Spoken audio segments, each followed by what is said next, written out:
stuff, and your ears do burn out, and you make bad decisions. Oh yeah. Yeah, that's what the old mixing style when they mixed on analog consoles.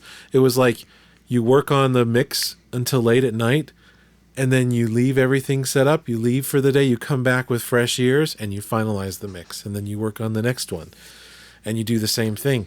That's and like how I mix. Yeah, we can just recall it anytime we want. But it really, the other part of that is, if you go a couple hours and don't take a little bit of a break, your ears get fatigued too. So taking like a 10-minute break every hour or so. Getting up and walking around helps. You can't just sit at these desks. Your body was not made to sit. Getting up and moving around is really good, and it gets you away from your work. You need that time to decompress from being focused.